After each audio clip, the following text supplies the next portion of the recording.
Well, Denver 7 Investigates often hears about scammers trying to, or successfully convincing people to transfer money out of their bank accounts. But we have never heard of scammers taking out loans until now. It's so shocking. Our consumer investigator Jacqueline Allen is digging into why one Commerce City woman owes thousands of dollars on a loan that she didn't even know about.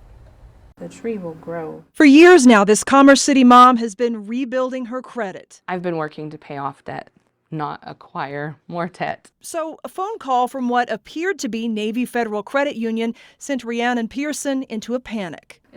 It's a mess. It's a nightmare. The caller told her someone had deposited $12,000 into her account and was trying to Zelle money to other people. Was the loan already in your account when you checked it? Yes. Before you gave him any information? Before I gave him any information. The scammer convinced her to send that money back $4,000 at a time through member-to-member transfers. While still on the phone, she called Navy Federal and learned she was being scammed. Too late. This is the loan. On top of the money she transferred, she found out the $12,000 deposit was actually a personal loan taken out in her name from an IP address in Atlanta, and she's expected to pay it back. They hack your accounts and they steal your money, and then you're held responsible if you touch that money.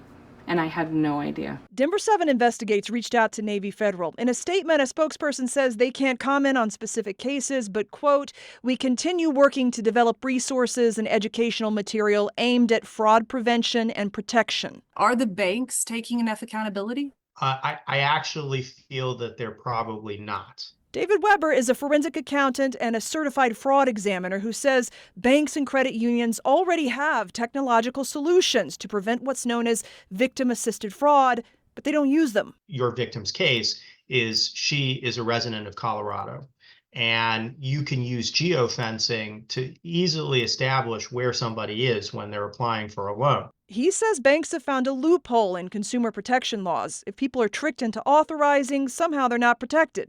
We need to stop victimizing people and victim shaming people. Rhiannon's appeals have been denied twice, but Navy Federal did give her a $4,500 credit with no explanation.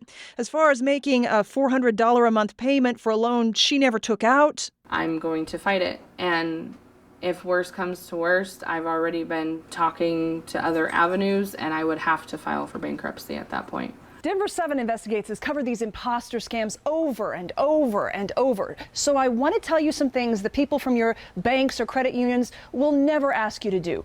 They will never ask you for your PIN or your password. They will never ask you to transfer money or install troubleshooting software. And they will never pressure you to act now or threaten you. So if they're doing any of these things, hang up the phone immediately and call your bank yourself.